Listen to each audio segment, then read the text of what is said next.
안녕하세요. 모두 건강하신지요? 가을에서 겨울로 넘어가는 이때야말로 글쟁이들에게는 그 어느 때보다 글에 집중하기가 쉽다는 말을 들은 적이 있습니다.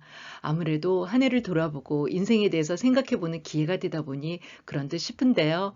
오늘도 작가 꿈꾸기 도움이 되시기를 바라면서 끝까지 시청해 주시면 감사하겠습니다. 자, 여러분 화이팅 하시면서 3강 수필가도 되실 수 있어요. 그 막을 올립니다. 먼저 퀴즈 하나를 맞춰보실까요? 어, 수필은 일상에서 얻은 다양한 체험과 생각을 어떤 문체로 북가는 대로 자연스럽게 쓴 글로 글쓴이 자신을 어떠하게 드러내면서 멋과 운치를 곁들인 무슨 문학의 한 갈래이다. 어려우신가요? 여러분 중고등학교 때 국어 실력을 좀 뽐내보세요.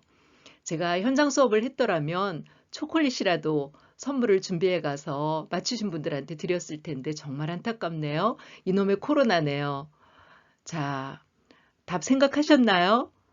맞춰보시겠습니다. 자, 수필은 일상에서 얻은 다양한 체험과 생각을 개성적 문체로 북가는 대로 자연스럽게 쓴 글로 글쓴이 자신을 진실하게 드러내면서 멋과 운치를 곁들인 산문 문학의 한 갈래이다. 여러분 여기서 맞추지 못하셨더라도 또 다음 한 문제가 또 있으니까 보시겠습니다. 두 번째 퀴즈입니다.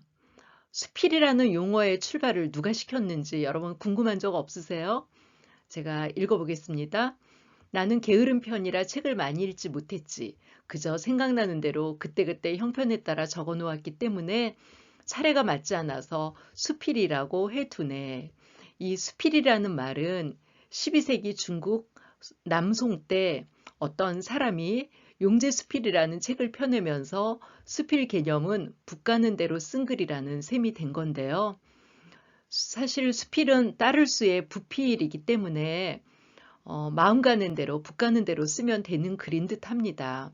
그런데 이와 다르게 글 쓰려고 앉으면은 글자들이 모이지를 않고 막막해지기 일쑤죠.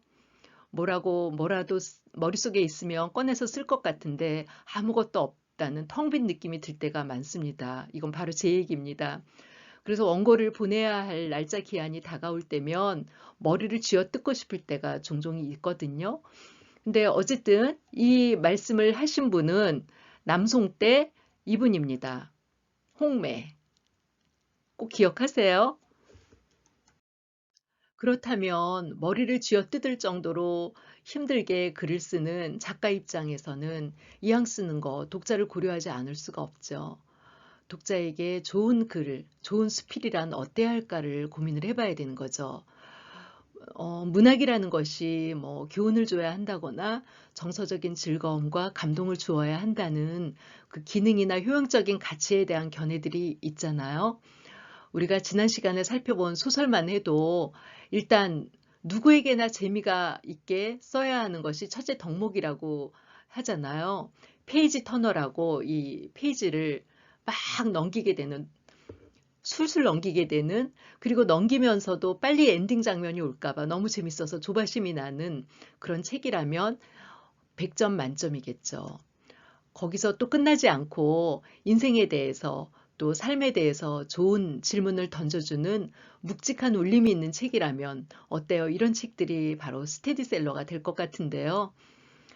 그런데 이제 현실적으로 재미고 뭐고 모든 걸 떠나서 서울대생이 추천한 도서라는 이름으로 전집이 팔리고 있고요. 또 서울대생의 대출도서 순위, 또 인기리에 검색이 되는 실정이죠. 교과서에 실린 소설집이라고 무한 신뢰를 받기도 하고요. 필요에 따라서 선정이 되고 추천되는 양상이 있다고도 볼 수 있어요. 그래도 일정 부분 검증이 된 경우기는 하죠. 시는 어떨까요? 시는 어때야지 좋은 시라고 평할 수 있을까요? 시를 접할 기회가 많지 않은 경우에는 교과서에서 배웠던 시가 좋은 시일 거라고 알고 있거나 또 많이 알려진 시가 바로 좋은 시야 이렇게 여기기가 쉬운데요. 시인들은 정말 많이 배출이 되는데 우리가 알고 있는 시는 일부분일 수도 있어요. 요즘 지하철 타기 위해서 플랫폼에 서면 그 벽면에 지하철 시라고 공모에 의해서 채택된 일반 시민들의 솜씨를 뽐내는 시들이 어, 게재되어 있는데요. 무겁지 않은 주제로 소소하게 지하철 기다리면서 읽기에 길이까지 안성맞춤인 시들이 많더라고요. 그러면 독자에게 정말 그렇게 친밀하게 다가가고 독자를 위한 좋은 수필은 어때야 할까요? 독자는 수필을 읽으면서 공감하기 원하면서 또 감동까지 얻기 원합니다. 물론 재미도 있으면 좋고요. 몰랐던 부분이나 미처 생각하지 못했던 부분을 지식으로 얻는 것도 상당히 중요합니다. 연륜이 있는 작가들의 통찰력이 배어있는 수필 한 편은 꽉 찬 충만감을 전해주죠. 그러나 작가가 일상에서 느낀 정서나 사상 등을 고백하듯 전달하는 글이다 보니까 그것이 경우에 따라서는 도를 넘을 수가 있다는 거죠. 독자 입장에서는 잔소리로 여겨지거나 꼰대 기질이 있는 사람이 쓴 글이구나 싶어서 거부감을 느낄 수도 있습니다. 간혹 세상을 어느 정도 살아오는 분들 중에 남들보다 자신이 굴곡이 없는 인생을 지내온 것도 꽤나 만족스럽고 세상사에 아는 것도 많다고 또 여겨지고 자식들도 출가시켜서 손주까지 거느리다가 보니까 어른 대접을 받는데 일상화가 되어 있다는 거죠. 나름대로 할 도리를 다하면서 살아왔다는 어떤 자기 만족에 빠져서 내가 뭐 이랬을 때는 말이야 요즘 젊은 것들은 말이야 하면서 글들을 쓰다 보면 본인은 잘난 척하려는 의도가 아니었는데도 불구하고 자신의 인품이나 경지를 미화시키는 인상을 풍길 수 있다는 거죠. 그래서 늘 자신을 경계하면서 써야 합니다.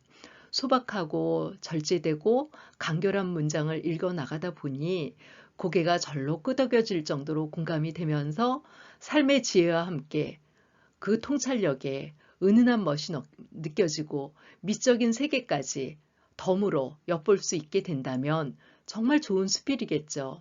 이렇게 따지다 보면 좋은 수필의 창작은 결코 쉬워 보이지도 않고 또 절대로 붓 가는 대로 쓸 수 없는 글이 아닌가 이런 겁이 나실 텐데요.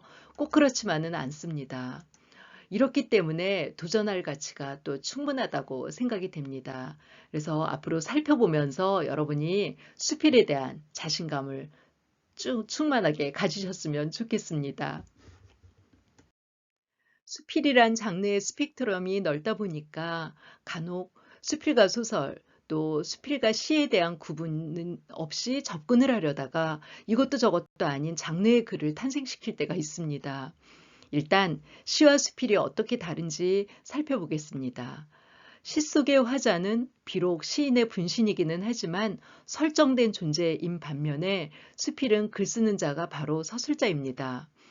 주제를 드러내는 방식에 있어서도 시는 형상화와 비유를 통한 언어 표현에 치중을 하고요. 또 수필은 사실과 느낌을 주로 전달하는 언어로서 서술을 합니다. 시와 수필의 가장 본질적인 차이는 시적 세계는 창조된 세계라는 거죠. 그리고 수필적 세계는 현실 세계를 벗어날 수 없다는 거죠. 수필에서 시를 인용하는 것에서 더 나아가서 시와 수필의 경계를 막 넘나드는 정체를 알 수 없는 장르가 생겨난다고 개탄하는 소리를 들은 적이 있는데요. 수필가라도 서정적인 분위기의 수필을 쓰려다 보니까 또 미적 정치를 위해서 언어를 막 갈고 닦다 보니까 산문 정신에서 쓱 벗어나서 시적 분위기를 내는 수필이 생겨날 수 있더라고요. 또 오랜 기간 시를 쓰던 작가가 수필에 손을 대다 보면 시적인 운문 정신을 잊지 못해서 또는 놓지를 못해서 수필인지 시인지 헷갈리게 쓸 수도 있습니다. 시적인 표현은 독자의 상상력에 맡기는 편이기에 때로 애매모호한 표현도 용인됩니다. 독자와 시의 거리가 간혹 멀 수도 있습니다. 그러나 수필은 주어와 서술어 사이에 지시적이고 명료한 단어를 배치해서 생생한 의미로 독자와의 거리를 단축시키는 장르입니다. 어느 연령대가 읽더라도 누가 읽더라도 해석하려고 애쓰지 않아도 되고요. 그 주제 파악도 쉬운 장르입니다. 물론 독자의 취향에 따라서 시적 문장에서 오는 현대적 느낌이 너무 좋아서 시 같은 수필을 사랑할 수도 있겠죠. 또 문학 장르의 퓨전 현상도 막을 수는 없겠죠. 그러나 수필을 쓰는 작가 입장에서는 산문이라는 수필 정신에 입각해서 쓰면서 그 형식에서 오는 개성보다는 글자 자체에서 오는 수필의 향기와 격조를 어떻게 드러낼 것인가, 수필의 그 행간에서 오는 그 무한대의 어떤 그 인상을 독자에게 어떻게 전해줄 것인가에 대해서 고민하는 것이 옳다고 보겠습니다. 이번 작가 꿈꾸기 4차 시를 통한 강의에서는 비문학 글, 소설, 수필, 시에 대해서 다루고 있는데요. 연습하는 입장에서는 이 모든 장르의 영역을 허물고 넘나들면서 기본기를 배울 수밖에 없습니다. 그러나 글을 쓰는 작가의 입장이라면 엄연한 구분이 필요합니다. 수필과 소설의 구분도 반드시 필요합니다. 수필과 소설의 공통점과 차이점을 보실까요? 소설 역시 사람의 삶을 바탕으로 창작된다는 점과 산문이라는 점은 수필과 똑같습니다. 다만 소설의 경우 허구문학이고 수필의 경우에는 형식의 제한은 없지만 작가의 경험을 직접적으로 표현하는 실존 문학이라는 점에서 차이가 반드시 있습니다. 문제는 수필만큼 산문 정신에 투철한 문학 장르가 없다는 점인데요. 소설이나 희곡도 산문의 범주에 들지만 그 장르들은 대화와 지문 위주로 연출이 되고 의도되는 창작인데 반해서 수필은 실제 작가의 체험과 생각이 문장에 기록되기 때문에 산문 본연의 정신을 꼭 잊지 말고 지켜가야 합니다. 현진건의 단편소설 여러분 학교 다닐 때 교과서에서 많이 배우셨을 텐데요. 빈처라는 작품의 서두를 좀 보시겠습니다. 제가 읽겠습니다. 그것이 어찌 없을까? 아내가 창문을 열고 무엇을 찾더니 입안말로 중얼거린다. 무엇이 없어?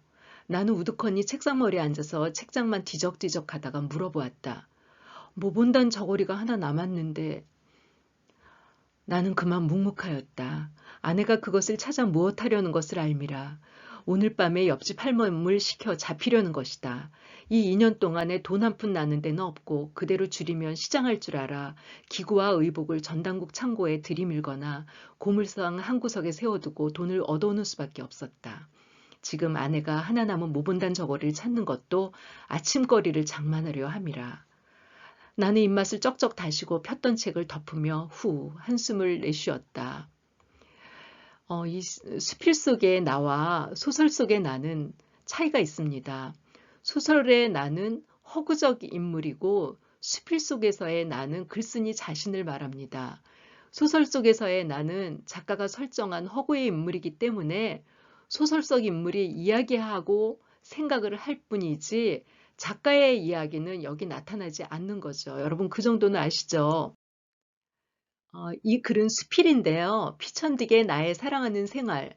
전문은 아니고 제가 이 화면이 한정되어 있어서 줄였거든요. 그래서 읽어보겠습니다. 나는 우선 내 마음대로 쓸 수 있는 돈이 지금 돈으로 한 5만 원쯤 생기기도 하는 생활을 사랑한다. 그 돈으로 청량리 위생병원에 낡은 몸을 입원시키고 싶다. 나는 깨끗한 침대에 누웠다가 하루에 한두 번씩 덥고 깨끗한 물로 목욕을 하고 싶다. 그리고 우리 딸에게 제 생일날 사주지 못한 빌로도 바지를 사주고 아내에게는 비하이브 털실 한 폰드 반을 사주고 싶다. 그리고 내 것으로 점잖고 산뜻한 넥타이를 몇 개 사고 싶다. 돈이 없어서 적조하여진 친구들을 우리 집에 청해오고 싶다. 아내는 신이 나서 도마질을 할 것이다. 나는 5만 원, 아니 10만 원쯤 마음대로 쓸 수 있는 돈이 생기는 생활을 가장 사랑한다. 나는 나의 시간과 기운을 다 팔아버리지 않고 나의 마지막 10분지 1이라도 남겨서 자유와 한가를 즐길 수 있는 생활을 하고 싶다. 나는 잔디를 밟기 좋아한다. 젖은 모래 밟기를 좋아한다. 고무창 된 구두를 신고 아스팔트 위를 걷기를 좋아한다. 아가의 머리칼을 만지기 좋아한다. 새로 나온 나뭇잎을 만지기 좋아한다. 나는 보드랍고 고운 화롯불 재를 만지기 좋아한다. 나는 남의 아내의 수달피 목도리를 만져보기 좋아한다. 그리고 아내에게 좀 미안한 생각을 한다. 나는 아름다운 얼굴을 좋아한다. 웃는 아름다운 얼굴을 더 좋아한다. 그러나 수수한 얼굴이 웃는 것도 좋아한다. 서영이 엄마가 자기 아이를 바라보고 웃는 얼굴도 좋아한다. 나 아는 여인들이 인사 대신 웃는 웃음을 나는 좋아한다. 이 나의 사랑하는 생활에서 피천득은 나는 하면서 자신이 사랑하는 것들을 나열합니다. 나 피천득이 자신의 생각을 날 것 그대로 드러내고 있는데요. 자신의 낡은 몸을 입원시킬 돈, 또 어린 딸아이의 비로드 바지와 아내의 털실을 쌀 돈, 그리고 자신의 넥타이를 쌀 돈, 그 5만 원이 생기기를 간절히 바라죠. 또한 일상에서 쉽게 지나칠 수 있는 작고 소소한 것들을 나열하고 있습니다. 뭘까요? 잔디 밟기, 모래 밟기, 아스팔트 걷기, 새로운 나뭇잎 만지기, 아가의 머리카락 만지기, 처럼 순수하고 소박한 작가의 내면 세계가 이 수필한 편에 고스란히 드러나고 있는데요. 멈춰야 비로소 보이는 것들을 독자에게 보여줌으로써 독자들이 각박하고 빈곤한 그 일상 속에 살다가 풍요로워지게 해주는 거죠. 작가의 생활태도나 인생관, 세계관이 개성적으로 표현된 좋은 예라고 할 수 있는데요. 여기에서 개성적이라고는 하지만 그 개성에는 품위를 잃지 않는 그 개성이라는 것을 여러분 꼭 기억하셔서 글 쓸 때 참고하시기 바라겠습니다. 수필의 본문을 구성할 때 인과관계나 시간, 공간에 따른 순차적인 방법에 의한 직렬식 구조의 글들을 우리가 많이 쓰고 있는데요. 이 피천득의 나의 사랑하는 생활과 같이 병렬식 구성으로 쓸 수도 있다는 것이죠. 이 병렬식 구성은 저는 이제 이 한 줄 쓰고 줄 바꾸고 한 줄 쓰고 줄 바꾸고 해놓은 이 피천득의 나의 사랑하는 생활 이 글을 제가 이 화면의 한정성 때문에 그냥 묶어가지고 문단으로 구성을 했거든요. 근데 실제는 한 줄 쓰고 줄 바꾸고 했다는 것이죠. 그래서 이 병렬식 구성은 문장들이 서로 엮임이 없어요. 응집력은 좀 떨어지죠. 한 줄 쓰고 줄 바꾸고 한 줄 쓰고 줄 바꾸고 했으니까요. 엮임이 없이 나열이 되기 때문에 장점이라면 문장의 순서가 바뀐다 하더라도 크게 문제될 게 없다는 거죠. 여러분이 잘 알고 계시고 많이 좋아하실 안톤 슈낙의 우리를 슬프게 하는 것들, 그 수필도 이런 병렬식 구조를 갖고 있습니다. 이에 비해서 직렬식 구조는 서두가 있고요. 또 본문이 있고 결말이 있는 그런 순서를 가지고요. 일반적인 글의 형식과 다르지 않죠. 그리고 한 가지 더 직렬식과 병렬식 구조가 혼재된 그런 형식도 있으니까요. 이런 수필의 형식에서 오는 자유에는 참 그 수필만한 것이 없다는 그런 생각이 듭니다. 수필의 특성을 보실까요? 먼저 개성적 문학이라고 할 수 있는데요. 수필은 글쓴이 자신이 서술의 주체인 나로서 다른 문학갈래에 비해서 글쓴이의 체험이나 생활태도 또 인생관, 세계관 등이 개성적으로 잘 드러나게 됩니다. 자유로운 형식의 문학이라고도 볼 수 있는데요. 소재 선택도 자유로운 편이 있고요. 다른 문학 갈래에 비해서 특정한 형식적 제한을 받지 않아서 무형식의 형식이다. 이렇게도 설명이 됩니다. 그러나 이 말은 형식을 마구 무시하고 써도 된다는 뜻이 아니라 다양한 형식으로 자유롭게 쓸 수 있다. 이런 의미로 받아들이셨으면 좋겠습니다. 처음에서 중간 끝으로 가는 구조라든지 논리적인 순서와 상관없이 자유롭게 서술해도 되는 거죠. 비전문적인 문학이기도 한데요. 수필을 쓰면서 특별한 재능이나 조건이 필요하지 않기 때문에 누구나 쓸 수 있는 대중적인 문학이라고 할 수 있습니다. 또 성찰의 기회를 갖게 하는 문학이라고도 하는데요. 수필을 읽으면서 인생에 대해서 깊이 있게 사색을 하면서 자신의 삶을 반성할 수 있기 때문이죠. 유머와 위트, 비판 의식이 있는 문학이라고 하는데요. 유머나 위트는 사실 다른 문학 양식에서도 나타나지만 사건의 구성이 없는 수필에서는 특히 중요한 요소가 될 수 있습니다. 유머나 위트는 수필의 평면성이나 건조함을 구제해주는 요소가 되며 비판의식은 수필의 아름다운 정서적 바탕에 지적인 역할을 양념처럼 더해주기 때문이죠. 개성적인 수필 한 편을 보시겠습니다. 여러분이 잘 아실 나도 향의 아름다운 수필, 금음달의 일부분인데요. 읽어보겠습니다. 나는 금음달을 몹시 사랑한다. 금음달은 요염하여 감히 손을 댈 수도 없고 말을 붙일 수도 없이 깜찍하게 예쁜 계집 같은 달인 동시에 가슴이 저리고 쓰리도록 가련한 달이다. 서산 위에 잠깐 나타났다 숨어버리는 초승달은 마치 세상을 후려삼키려는 독부가 아니면 철모르는 처녀 같은 달이지만은 금음달은 세상의 갖은 풍상을 다 겪고 나중에는 그 무슨 원한을 품고서 애처롭게 쓰러지는 원부와 같이 애절하고 애절한 맛이 있다. 보름의 둥근 달은 모든 영화와 끝없는 숭배를 받는 여왕과 같은 달이지만은 금음달은 애인을 잃고 쫓겨난 공주와 같은 달이다. 초승달이나 보름달은 보는 이가 많지만은 금음달은 보는 이가 적어 그만큼 외로운 달이다. 내가 만일 여자로 태어날 수 있다 하면 금음달 같은 여자로 태어나고 싶다. 가장 정 있는 사람이 보고 또 가장 한이 서려 있는 사람이 봐주고 또 가장 무정한 사람이 보는 동시에 가장 무서운 사람들이 많이 보는 금음달. 그 금음달 같은 여자로 태어나고 싶다고 이렇게 적고 있습니다. 마지막에는 작가는 금음달을 통해서 주변의 보름달과 초승달까지 자신만의 개성적인 눈으로 소환을 해서 견져가면서 쓰고 있습니다. 이 글은 교훈과 성찰의 성격을 담고 있는 수필인데요. 옥시언 경매 사이트에서 한때 21억까지 호가했던 법정 스님의 대표저서 법무사판 어떤 책일까요? 무소유가 110만 5천 원에 낙찰이 되었습니다. 그 유명한 책의 종결 부분을 읽어보겠습니다. 우리들의 소유관념이 때로는 우리들의 눈을 멀게 한다. 그래서 자기의 분수까지도 돌볼 새 없이 들뜨게 된다. 그러나 우리는 언젠가 한 번은 빈손으로 돌아갈 것이다. 내 육신마저 버리고 홀홀이 떠나갈 것이다. 하고 많은 물량일지라도 우리를 어떻게 하지 못할 것이다. 크게 버리는 사람만이 크게 얻을 수 있다는 말이 있다. 물건으로 인해 마음을 상하고 있는 사람들에게는 한 번쯤 생각해 볼 교훈이다. 아무것도 갖지 않을 때 비로소 온 세상을 차지하게 된다는 것은 무소유의 영리이니까.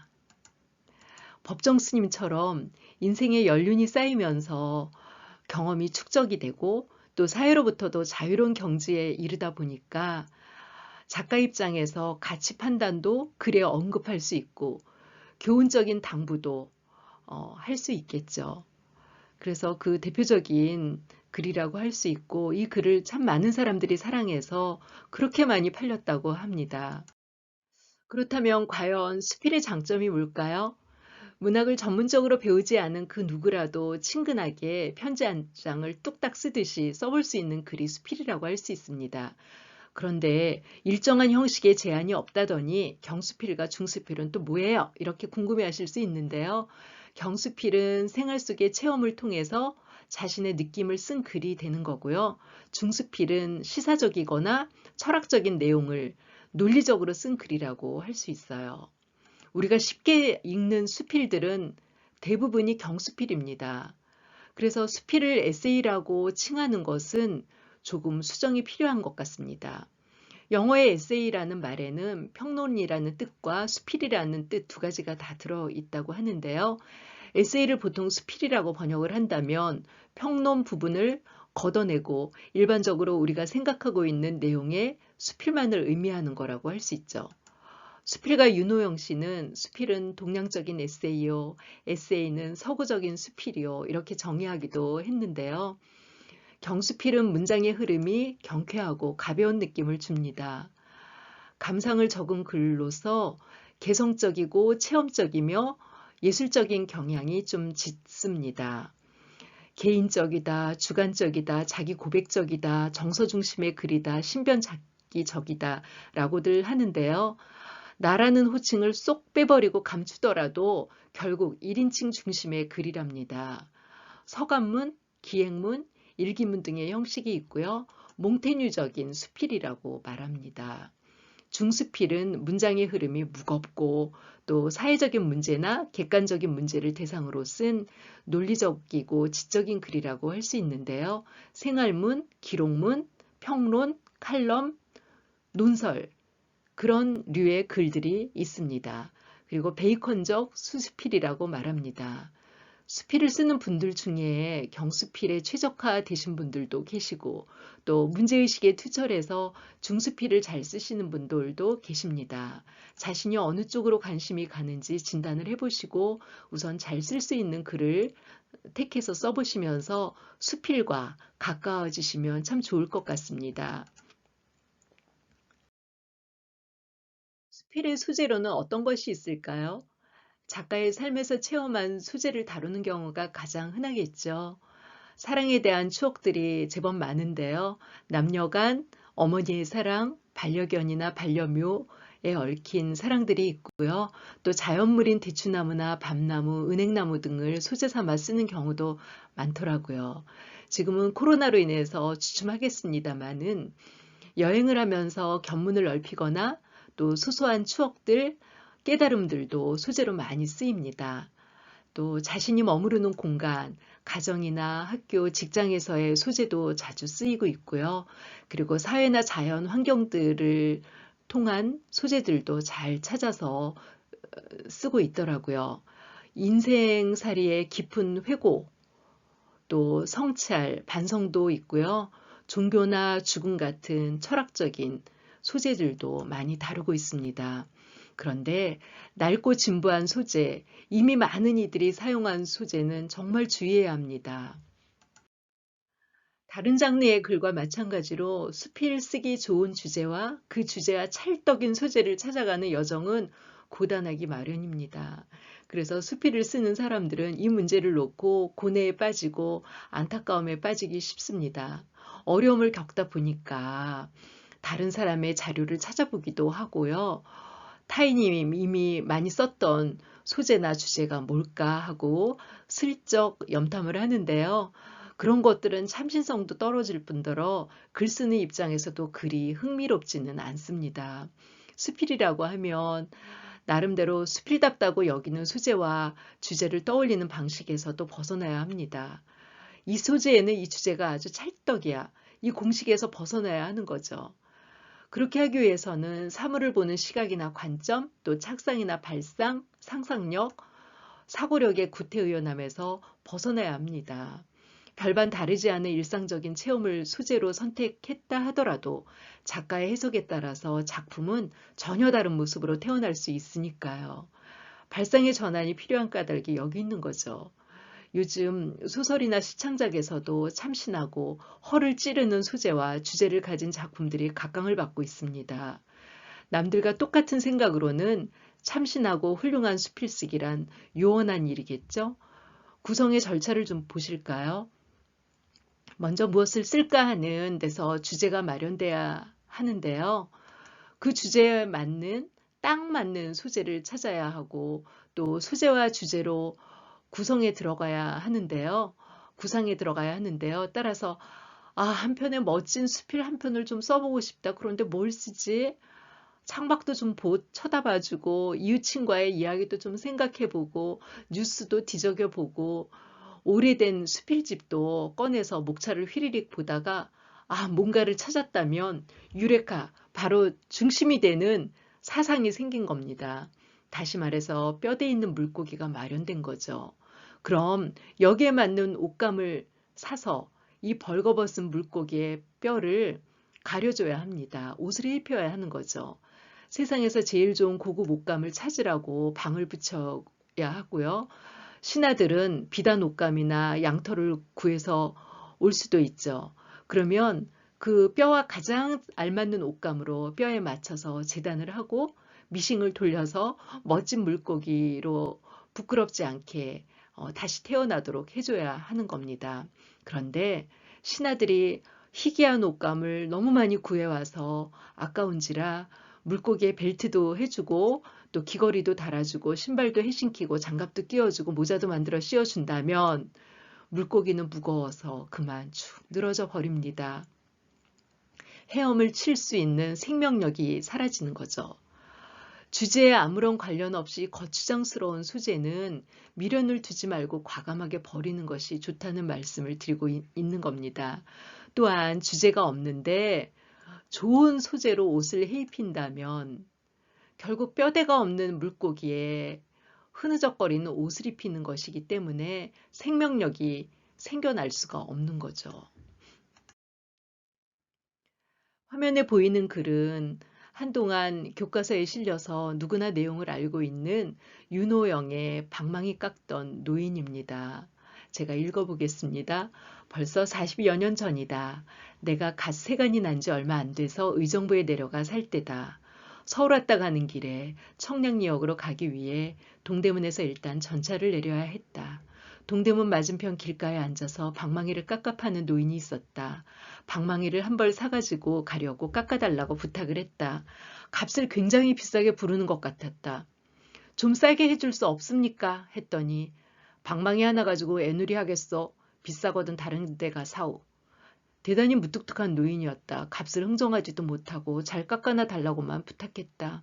그는 잠자코 열심히 깎고 있었다. 처음에는 빨리 깎는 것 같더니 저물도록 이리 돌려보고 저리 돌려보고 굼뜨기 시작하더니 마냥 늑장이다. 내가 보기에는 그만하면 다 됐는데 자꾸만 더 깎고 있었다. 이제 다 됐으니 그냥 달라고 해도 통 못 들은 척 대꾸가 없다. 타야 할 차 시간이 빠듯해왔다. 갑갑하고 지루하고 초조할 지경이었다.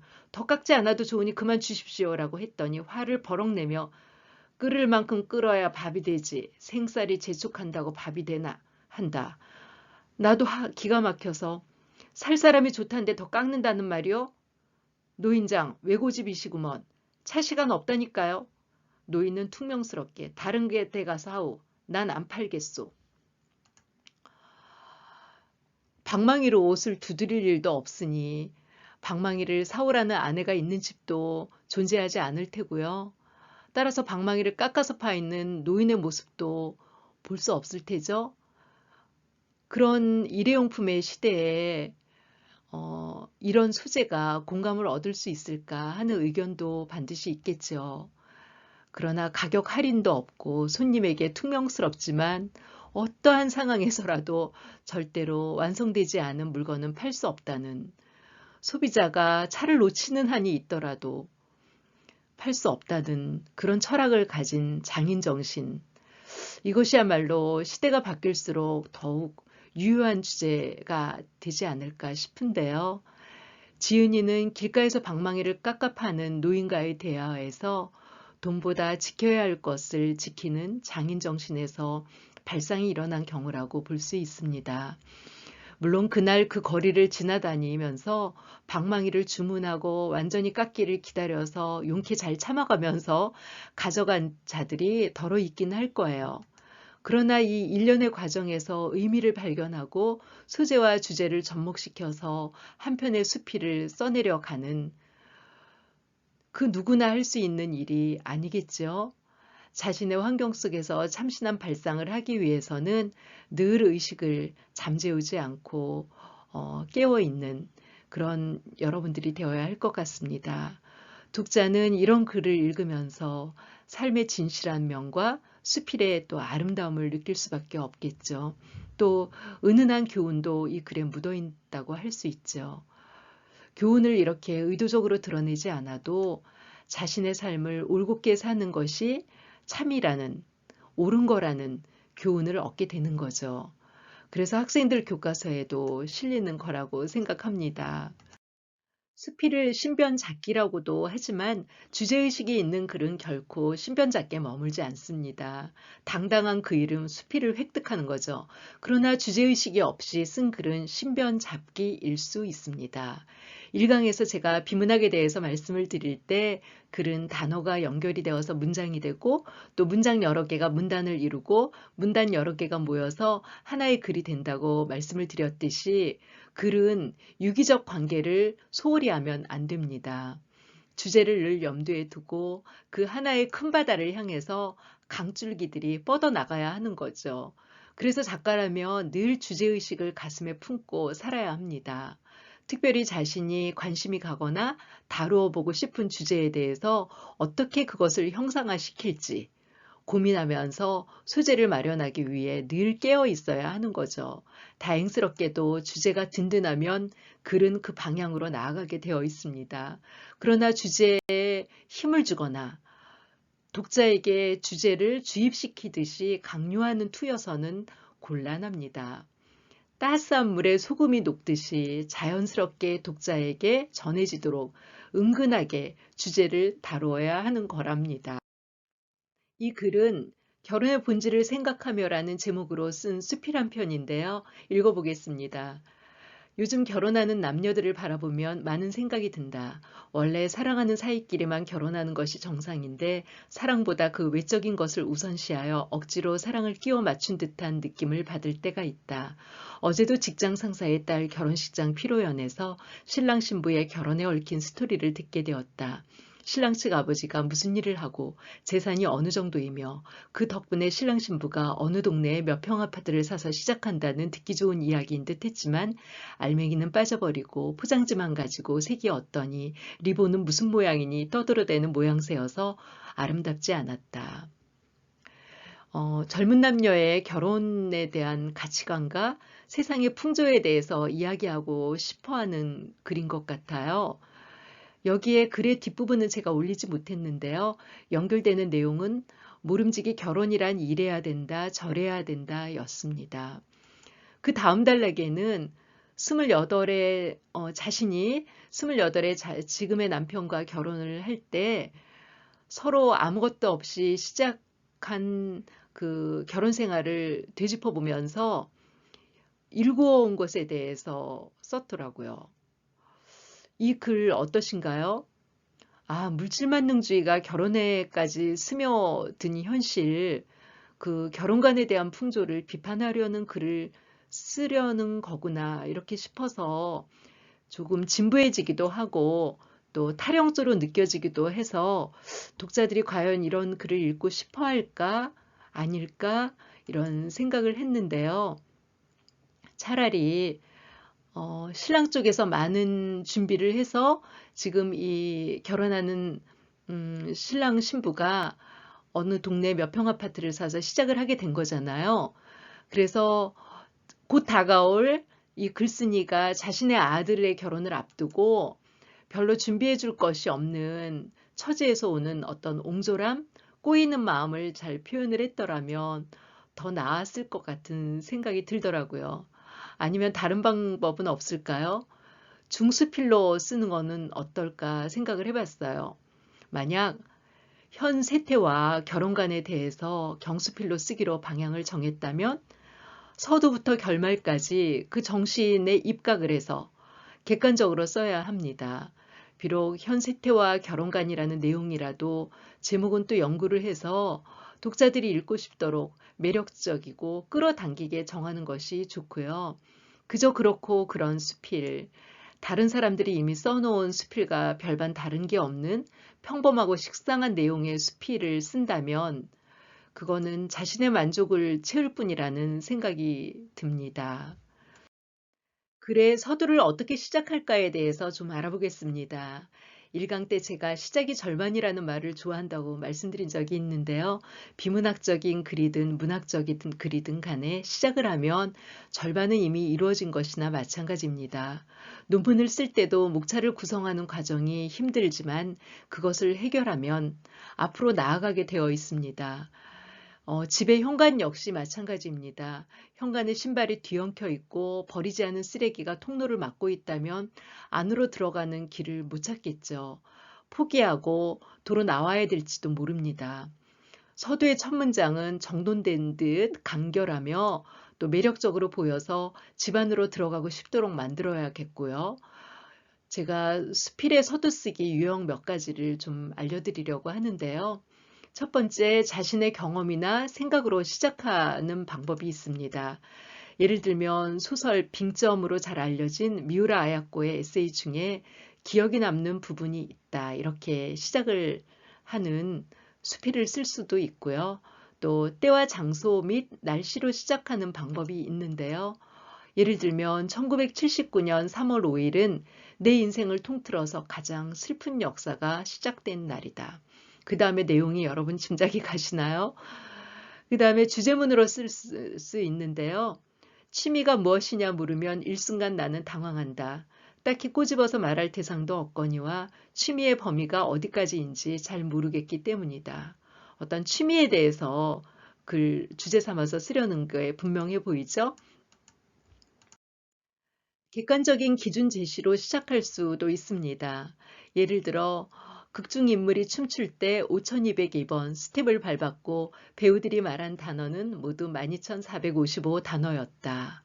셰익스피어의 연극 리처드 3세를 본 어떤 천재가 연극이 재밌었어요 하는 어떤 기자의 질문에 이렇게 답했다고 하는 기사를 제가 신문에서 보고 오려서 스크랩을 해두었다가 이것을 모티브 삼아서 수필로 썼던 서두의 부분입니다. 인용구로 시작하는 예를 보실까요? 함께 있을 때 우린 아무것도 두려울 것이 없었다. 흥행에 성공했던 영화 친구의 포스터에 적힌 문구다. 폭력이 미화되었다고 부정적으로 평가하는 시각도 있었지만 우리 삶에 친구가 얼마나 많은 영향을 끼치는지를 생각하게 하는 계기가 되었다. 이 글에 이어지는 글은 어떤 것이 좋을 것 같아요? 제가 소중한 친구와의 우정을 관리하지 못해서 잃어버린 것에 대해서 수필로 썼던 서두랍니다.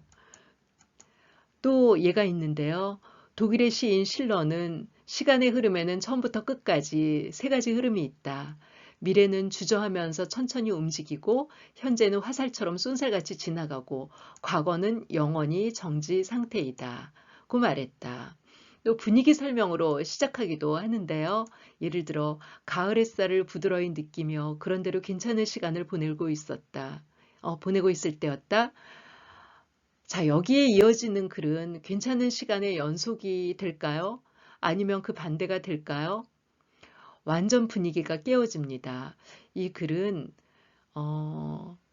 저의 옆동에서 부부싸움 끝에 남편이 14층에서 떨어지는 소리를 제가 직접 듣고 심상치 않다는 생각에 신발을 막 거꾸로 신고 엘베 없는 4층에서 뛰어내려가서 그 현장을 목격을 하고 나서 그 사건을 소재 삼아서 수필로 썼던 서두입니다. 지금도 좀 가슴이 아파요.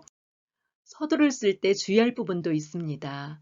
우선 첫 문장의 주어에 그, 그이, 그녀 등의 3인칭 형식의 글은 쓰지 않도록 해야 합니다. 왜죠? 수필이라기보다 소설 속의 허구적 인물로 인식이 되기 쉽기 때문에 작가의 글에 독자들이 정서적으로 밀착되기란 어렵다고 봅니다. 예를 들어서 그는 그날 아침에도 영등포 평생학습관 로비에 서 있었다. 여전히 베레모를 쓰고 옆구리에는 임용고시 문제집을 끼고 있었다. 대화체로 시작하는 것도 바람직하지 않은데요. 처음에 소설인가 수필인가 갸우뚱할 수도 있겠죠. 그렇게 된다면 피치 못할 사정이 아니라면 대화체로 시작하는 것은 지양을 해야 합니다. 물론 수필의 형식이 자유롭다고는 하지만 문장 안에는 작가가 철저하게 또아리를 틀고 앉아 있어야 합니다. 이 글은 제가 썼던 공짜와 미끼라는 수필의 서두 부분인데요.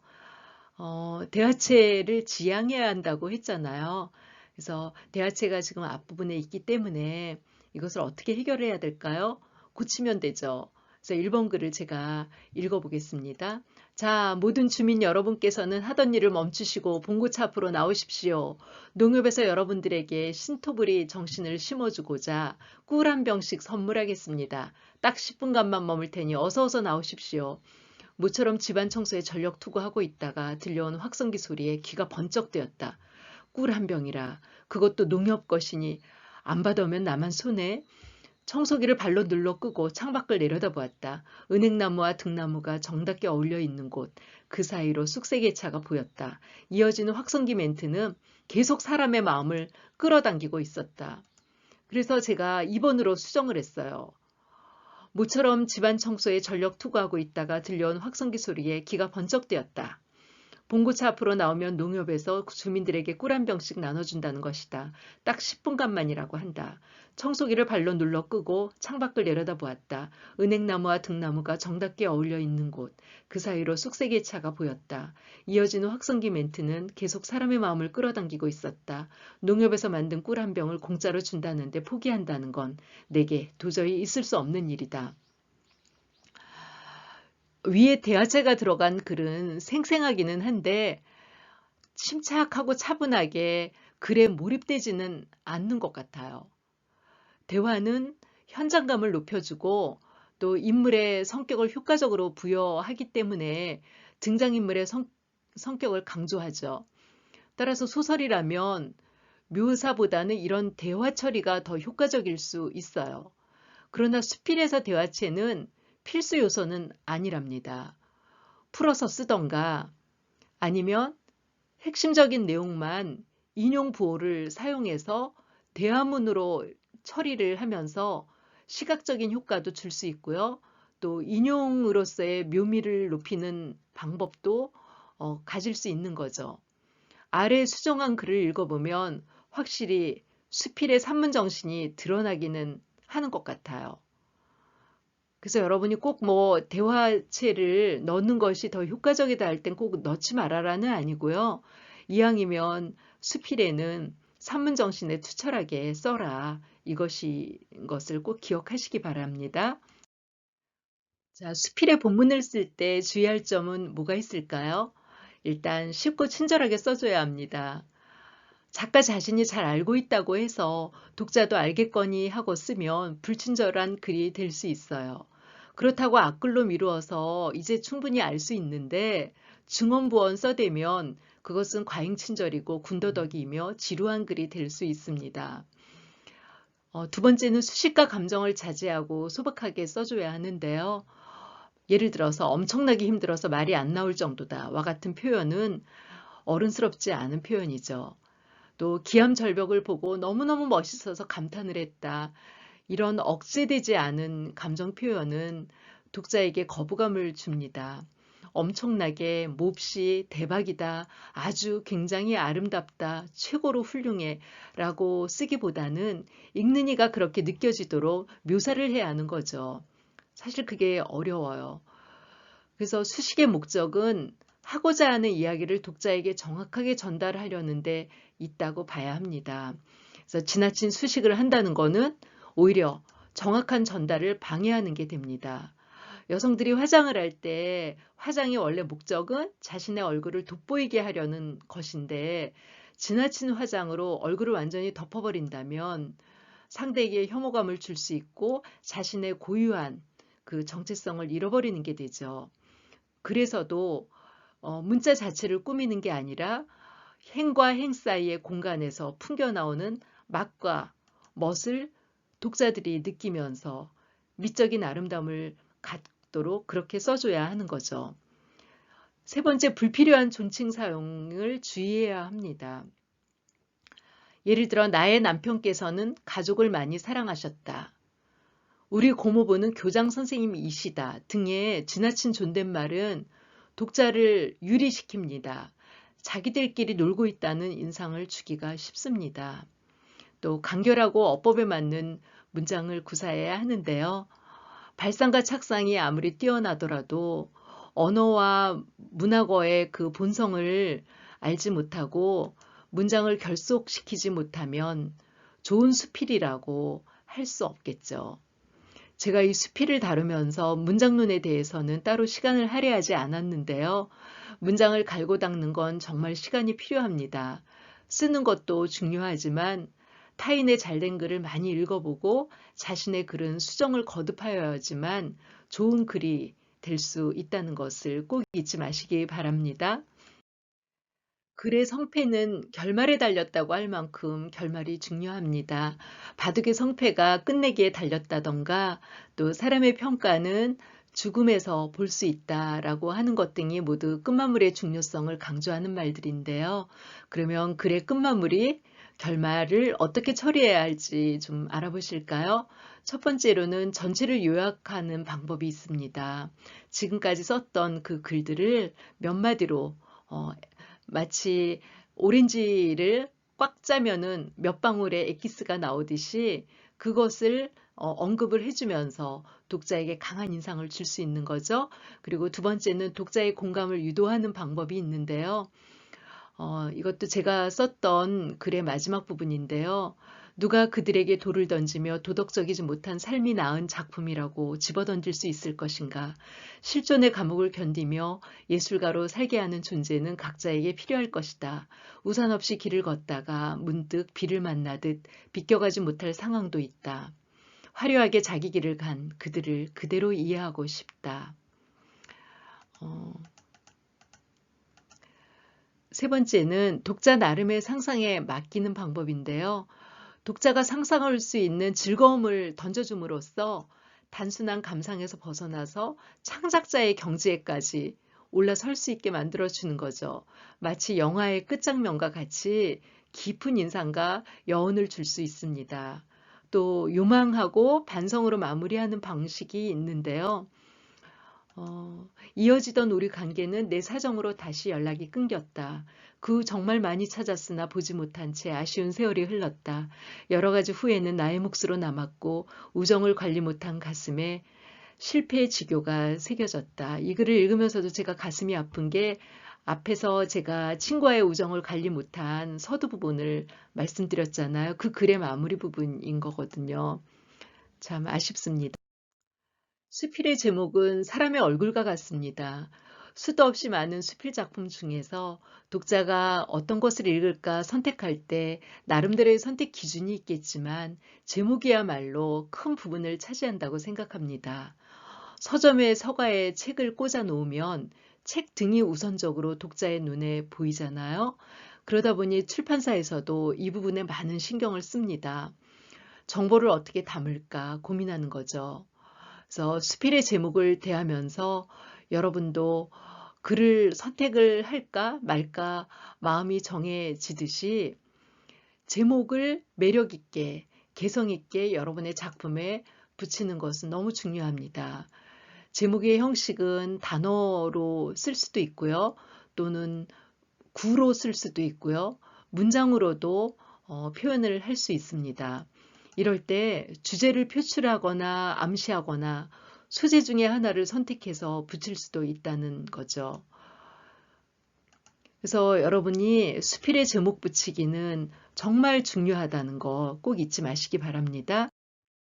글을 쓰고 퇴고할 때는 우선 글의 주제가 명확한지부터 해서 단락의 구분을 제대로 한 건지, 문장이 무르르듯이 주거니 받거니 흘러가고 있는지, 형용사 부사와 같이 장식 부분이 너무 많은 건 아닌지, 또 그리고 하지만 또 또한 같은 접속 부사가 너무 많은 건 아닌지, 억지로 끼워 넣은 부분이 어색한 건 아닌지, 꼭 그 단어여야만 했던 건지, 문법에 어긋나는 곳이 없는지 고쳐야 합니다.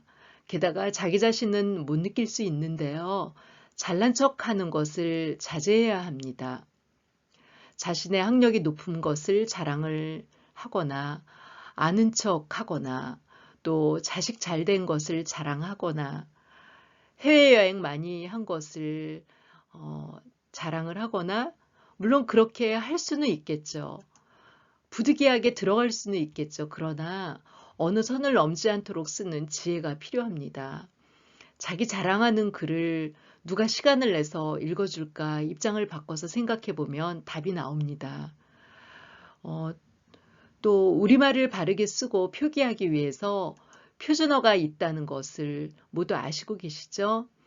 글자를 어떤 의도로 어떻게 조합을 하다 보면 아름다운 어휘나 문장이 생겨날 수도 있고 또 반대로 그렇지 않은 경우도 있잖아요. 어느 문학 장르이든지 간에 문장을 적절하게 선택을 해서 구사해야 하는데요. 수필은 그중에서 품이 있고 아름답게 구사하는데 소홀하지 않아야 합니다.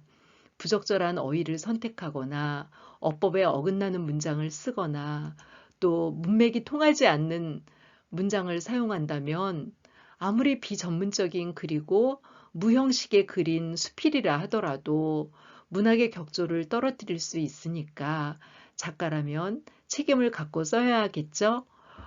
형식이 내용을 지배할 수도 있습니다. 비문으로 인해서 글의 좋은 내용의 전달을 반감시킨다면 참으로 안타까운 일이겠죠. 그리고 표준어 규정도 바꿔지기도 하는 점을 유의하셔서 그런 면으로 꼭 깨어 있어야 합니다. 예를 들어서 예전에 쓰던 뭐뭐 했읍니다. 식의 표기가 벌써 현재는 뭐뭐 했습니다로 바뀌었거든요. 근데 그것을 인지하지 못하고 글 쓸 때 했읍니다, 했읍니다라고 쓰신다면 꼭 고치셔야 합니다. 글 쓰는 사람으로서 독자가 글을 읽었을 때 잊을래야 잊을 수 없는 글을 쓴다면 얼마나 황홀할까요? 더군다나 그 글이 기억이 되고 일파만파 퍼져나간다면 대성공이라고 말할 수 있겠죠. 혹시 좋아하는 수필이 있으실까요? 하면 많은 분들이 피천득이라고 대답을 하시더라고요. 그리고 곧이어서 인연이 생각난다고 해요. 피천득의 인연은 교과서에도 실리고 많은 분들이 좋아들 하시고 계시잖아요. 제가 한번 읽어보겠습니다. 지난 4월 춘천에 가려고 하다가 못 가고 말았다. 나는 성심여자 대학에 가보고 싶었다. 그 학교에 어느 가을 학기 매주 한 번씩 출강한 일이 있다. 나에게는 사연이 있었다. 수십 년 전 내가 17 되던 봄 처음 동경에 간 일이 있다. 사회교육과 미우라 선생 댁에 유숙을 하게 되었다. 시바쿠시로간에 있는 그 집에는 주인 내외와 어린 딸 세 식구가 살고 있었다. 하녀도 서생도 없었다. 눈이 예쁘고 웃는 얼굴을 하는 아사코는 처음부터 나를 오빠같이 따랐다. 아침에 나왔다고 아사코라는 이름을 지어주었다고 하였다. 그 집들에는 큰 나무들이 있었고 1년초 꽃도 많았다. 내가 간 이튿날 아침 아사코는 스위트피를 따다가 꽃병에 담아 내가 쓰게 된 책상 위에 놓아주었다. 스위트피는 아사코같이 어리고 귀여운 꽃이라고 생각하였다. 성심여학교 소학원 1학년인 아사코는 어느 토요일 오후 나와 같이 저희 학교까지 산보를 갔었다. 유치원부터 학부까지 있는 카톨릭 교육기관으로 유명한 이 여학원은 시내에 있으면서 큰 목장까지 가지고 있었다. 아사코는 자기 신발장을 열고 교실에서 신는 하얀 운동화를 보여주었다. 내가 동경을 떠나던 날 아침 아사코는 내 목을 안고 내 뺨에 입을 맞추고 제가 쓰던 작은 손수건과 제가 끼던 작은 반지를 이별의 선물로 주었다. 옆에서 보고 있던 선생 부인은 웃으면서 한 10년 지나면 좋은 상대가 될 거예요 하였다. 나는 얼굴이 뜨거워지는 것을 느꼈다. 나는 아사코에게 안델센의 동화책을 주었다. 중략 그리고 10년이 지나고 3, 4년이 더 지났다. 중략 그리고 10여 년이 지났다. 들어서자 마주친 것은 백합같이 시들어가는 아사코의 얼굴이었다. 아사코와 나는 절을 몇 번씩 하고 악수도 없이 헤어졌다. 그리워하는데도 한 번 만나고는 못 만나게 되기도 하고 일생을 못 잊으면서도 아니 만나고 살기도 한다. 아사코와 나는 3번 만났다. 3번째는 아니 만났어야 좋았을 것이다. 피천득과 아사코와의 만남과 인연이 한국과 일본이라는 국경을 넘어서 전개가 되는데요. 어떤 사랑이라는 감정보다 그리움의 정서로 다가오는 작품인 것 같아요. 첫 번에 헤어질 때 아사코는 지은이의 목을 안고 뺨에 입을 맞췄고요. 또 두 번째는 가벼운 악수를 나눴고요. 세 번째는 악수도 없이 절만 몇 번씩 하는 방식으로 구성이 되어 있습니다. 서로의 터치가 줄어든다는 거는 아무래도 떨어진 기간이나 나이 탓도 있겠지만 그와 함께 친밀감이 조금씩 줄어든다는 것 눈치채셨나요? 그런가 하면 아사코의 변화하는 모습을 꽃에 비해서 이 피천득이 써가는데요. 처음 만났을 때는 아사코는 스위트피 같이 어리고 귀여웠고, 두 번째는 또 목련꽃 같이 청순하고 세련되었으며, 세 번째는 시드는 백합같이 초라해져 있는 거죠. 어릴 적에 아사코는 학교에서 하얀 운동화를 보여주었고요. 또 여대생이 된 아사코는 학교에서 연두색 우산을 가지고 나오죠. 피천득은 영화 실브루의 우산 영화를 봐도 아사코를 떠올리고, 또 버지니아 울프의 세월이라는 소설을 봐도 아사코를 연상하죠. 독자들이 그 내용의 어려움 없이 사람 사이의 인연이라는 아름다운 영화 한 편을 보는 듯한 아련함에 빠졌다가 나오도록 하기 위해서, 또 인연의 그 추억에서 오는 그리움과 아름다운 정서를 그려내기 위해서 작가의 치밀한 계산이 있었을 겁니다. 서두 부분에는 성심여대로의 출강 상황이 그려져 있고요. 또 본문에는 지난날의 어떤 회상, 또 끝부분에는 만남과 인연을 생각하는 현재 상황이 나타나고 있죠. 회상 부분에는 아사코와 만나고 헤어진 20년 동안의 세월이 정교하게 축약이 되어 있고요. 그리워하는데도 한 번 만나고는 못 만나게 되기도 하고, 일생을 못 잊으면서도 아니 만나고 살기도 한다는 끝부분은 아사코에 대한 그리움을 간접적으로 표현하고 있기에 독자에게 더욱 절절함을 전달하고 있죠. 부드러운 문체를 사용해서 인연과 그리움을 서정적으로 그려낸 성공적인 작품이라고 볼 수 있습니다. 유명 작가들의 글쓰기에 대한 짤막한 조언을 보시겠는데요. 이 정보들은 글쓰기에 있어서 아주 중요하기 때문에 귀담아 들으시는 것이 좋습니다. 닐 게이먼은 말합니다. 당신의 이야기를 찾으시오. 훨씬 똑똑하고 우수한 작가들은 많다오. 여러분 무슨 뜻인지 아시겠죠? 또 마크 트웨이는 말합니다. 내 친구여, 한 가지만 명심하게. 매우, 무척 같은 단어만 빼도 좋은 글이 된다네. 나쁜 글을 피하는 것도 하나의 방법이요. 도대체 뭘 썼는지 도통 이해가 안 가는 글, 이해는 가도 재미가 없거나 누구나 알고 있는 걸 쓴 글, 자기 생각 없이 남의 생각이나 행동을 흉내낸 글, 하고 싶은 주제가 무엇인지 갈피를 못 잡게 쓴 글, 멋지게 썼네 싶은데 이상하게 마음이 느껴지지 않는 글, 이런 것들이 피해야 하는 글이라고 이호덕 작가는 말합니다. 글은 한 가지 주제를 향해서 써야 하며 모든 문장은 주제를 향해 일관성 있게 나아가야 한다네. 에드거 앨런 포우의 조언이고요. 짧은 단어를 쓸 수 있는데도 불구하고 긴 단어를 쓰는 것 아니되오. 뺄 수 있으면 과감하게 빼시오. 능동태를 쓸 수 있는데도 수동태를 쓰는 것도 자제하시오. 조지 오웰의 일침입니다. 정리합니다. 소설이든 수필이든 시든 문학에서 인생을 독자가 읽어낼 수 있어야 합니다. 문학의 향수에 오늘 밤도 잠 못 이룰 많은 이들에게 감동의 기회를 선물로 또 보상으로 주어야 합니다. 여러분이 그렇게 해주실 거죠? 다음 차시는 시인을 꿈꾸신 적 있으세요? 라는 제목으로 알차게 준비하겠습니다. 오늘은 여기까지입니다. 행복한 날 보내세요. 감사합니다.